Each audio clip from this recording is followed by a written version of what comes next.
Faire. Il vous a demandé de me demander comment avoir un cancer de la prostate. Tout à fait, docteur. Mais il est très astucieux parce que ça veut dire qu'il n'a pas envie de l'avoir et qu'il cherche, étant donné qu'il voit autour de lui de plus en plus de cas. Nous sommes actuellement à 70 000 nouveaux cas de cancer de la prostate en France chaque année et on perd 10 000 hommes chaque année. Que se passe-t-il? Alors, il se passe, si vous voulez, que le cancer de la prostate, d'abord, c'était, il y a quelques années, un cancer de l'homme très âgé. C'est-à-dire, on va prendre un exemple très simple. Si vous prenez 100 hommes, aujourd'hui comme hier, qui meurent à 100 ans et un jour, et on va vérifier la prostate, pour voir s'il y a du cancer, ben, pratiquement chez 90, il y a du cancer. Donc, ils ne sont pas morts du cancer de la prostate. Simplement, on sait que le cancer de la prostate est une forme de vieillissement de la prostate. Mais un vieillissement naturel quand vous l'avez à 100 ans, mais qui n'est pas naturel quand vous l'avez à 40 ans ou à 35 ans. Bien. Alors, si votre compagnon veut avoir un cancer de la prostate, précocement, c'est pas très compliqué. Il faut savoir que la prostate est très hormonodépendante.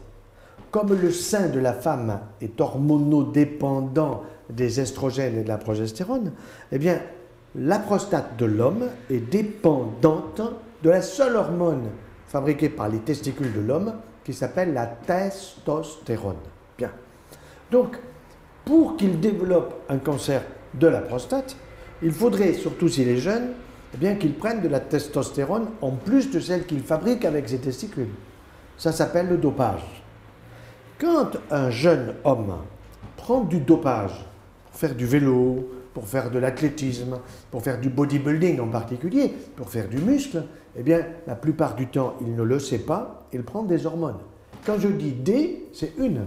Il prend une hormone anabolisante, et cette hormone, elle stimule non pas seulement sa prostate, mais elle va stimuler ses muscles, elle va stimuler tout le reste de son organisme, donc il va être avec des muscles très importants, vous voyez, très musclés, mais en même temps, il abîme sa prostate et le danger, c'est qu'à 39 ou 40 ou 45 ans, il fasse un cancer prostatique. J'en ai vu un cas à 39 ans de cancer de la prostate et lorsque on m'a présenté le patient, j'ai dit tout de suite, vous faites monsieur du bodybuilding. Il me dit, mais comment vous le savez?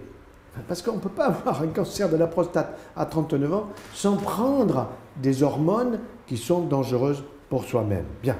Ça, c'était votre plus jeune cas de cancer de la prostate. Bon. Maintenant, la plupart des cas que nous voyons aujourd'hui, ils ont plutôt, disons, entre 50 et 70 ans. À 70 ans, c'est quand même moins grave qu'à 50. Tout cancer qui apparaît chez un adulte jeune est toujours plus grave, d'une façon générale, quelle que soit la localisation cancéreuse, qu'un cancer qui va apparaître chez une personne de 70 ans et au-delà. Exemple, hier j'ai vu un jeune de 30 ans avec un cancer de l'ésophage et de l'estomac, très grave, il l'aurait à 70 ans, beaucoup moins grave. Vous voyez, le même. Bon. Mais je reviens à la prostate. Alors, il veut avoir un cancer de la prostate. Vous allez lui dire de fumer. Il faut qu'il fume. Un paquet par jour. 2 paquets, ça ira plus vite. Du papier maïs. Parce que le papier maïs, alors voilà, au point de vue de l'immunodépression, c'est la totale. Bon.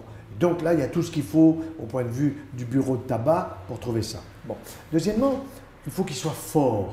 Qu'il soit fort, ça veut dire quoi? C'est pas fort dans sa tête, mais qu'il soit fort, comme on dit d'un homme fort, qu'il soit gras, qu'il ait du gras. Qu'il ait du gras dans son corps. Et le gras dans le corps, très souvent, chez la femme, il va se situer assez souvent dans les seins. Chez nous, les hommes, dans le bassin. C'est pas pareil. Et le bassin, c'est la partie basse du corps. Ça veut dire qu'il y a une masse grasse, si vous voulez, qui est une masse grasse que l'on connaît très bien sur le plan du métabolisme, qui est une masse grasse cancérigène. Une femme qui a trop de poids, du gras, un homme qui a trop de poids, du gras, c'est cancérigène. Chez la femme, les seins, chez l'homme, la prostate. Donc nous voyons des hommes aujourd'hui qui ne mangent pas, ils bouffent. Ils bouffent. Ça veut dire quoi? Ça veut dire qu'ils prennent énormément de sucre, aussi d'alcool, alcool fort, whisky, Pernod Ricard, gin, vodka, tout ce que vous voulez, plus du vin blanc, du vin rouge. Je ne suis pas du tout contre le vin, je ne suis pas du tout contre les alcools. Le problème, c'est la modération. Or là, l'homme est assez immodéré d'une manière générale. Et c'est là que vous avez un rôle important pour freiner un peu le compagnon en lui disant « tu as autre chose à faire que de prendre tous les jours un whisky, que de prendre tous les jours une vodka, que de fumer encore une cigarette. » Vous voyez? Donc, et souvent, cet alcool, cette cigarette, c'est un anti-stress. Les hommes sont stressés aussi, il n'y a pas que les femmes qui sont stressées. Donc le stress est un facteur. Mais ce n'est pas que le stress en tant que tel, c'est le stress par les conséquences. Quand vous êtes très stressé, eh bien vous allez câliner votre estomac en prenant du Nutella, du Coca, du soda. Toutes ces choses-là sont mauvaises pour la santé, parce qu'il y a trop de gras, parce qu'il y a trop de sucre. Parce que vous avez de l'huile de palme dans le Nutella, mais ça, évidemment, personne ne le sait. Mais moi, en tant que médecin, en tant que cancérologue, je dois vous le dire. Le Nutella, il faut laisser ça à ceux qui le fabriquent. C'est tout. Ce n'est pas bon pour notre santé. Et on habitue les enfants très tôt. Bon, ça, mais revenons à la prostate. Donc, tabac, vous avez compris.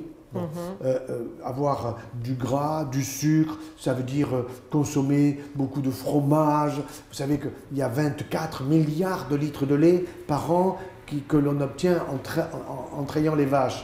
Bon, ben, il faut les faire boire, il faut les faire consommer par les trous de nez, par les oreilles, en suppositoire, de toutes les façons. Donc, c'est ce que j'appelle maintenant une surconsommation de produits laitiers qui peut être dangereuse chez l'homme comme chez la femme. Pourquoi ?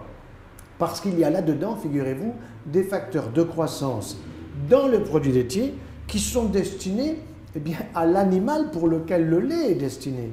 Or, la vache fait du lait pour son veau, la chèvre pour son chevreau, la brebis pour son agneau, la maman pour son enfant. Bon. Or, dans le lait d'une mère pour son enfant, vous avez des facteurs de croissance formidables pour aider l'enfant en une année à prendre 5 kilos. Mais au bout d'un an, le gosse, il est intelligent, il reconnaît papa, maman, les frères, les soeurs, les voisins, il commence à jouer, il commence à marcher, il commence à courir. Le veau, excusez-moi, un an plus tard, il est aussi con que quand il est né, mais il pèse 365 kilos, tandis que votre fils, il en pèse 5 kilos, votre fille. Vous comprenez? 365 kilos. Donc ça veut dire que dans le lait du mammifère qui s'appelle la vache, il y a des facteurs de croissance qui sont très importants pour l'animal. Or, quelque chose qui est très intéressant. Hier, je voyais en consultation un homme inquiet parce qu'on lui dit « vous avez une hypertrophie prostatique ». Alors, il a entendu hypertrophie, il allait voir le dictionnaire, une grosse prostate. Bien. Je regarde son dossier, il avait une prostate à 40 cm3, un peu grosse. Moi, j'en vois d'autres qui ont 100 cm3. Or, 100 cm3, ça c'est la prostate du veau. L'homme doit avoir une prostate de 30 à 40, pas plus. Ce qui signifie que, par les produits laitiers, il stimule la construction de sa prostate, et il a une grosse prostate, qui le gêne pour pisser, pour l'évacuation, et en plus qui va jouer par le gras qu'il a dans son corps un rôle négatif cancérigène. Donc, les hommes, il faut les déstresser, il faut les défumer, il faut les délactoser. Vous voyez, des choses qui sont aussi simples, mais il faut le leur faire avec délicatesse, et ça, il n'y a pas mieux qu'une femme pour faire comprendre à un homme comment il peut éviter un cancer prostatique. Et en tout cas, rassurer les hommes qu'on les aime sans musculation aussi. Bien sûr, et surtout qu'on les aime sans cancer prostatique, parce que le jour où ils ont le cancer de la prostate, c'est plus difficile pour honorer leur femme. C'est clair. Merci, docteur Joyeux. Voilà.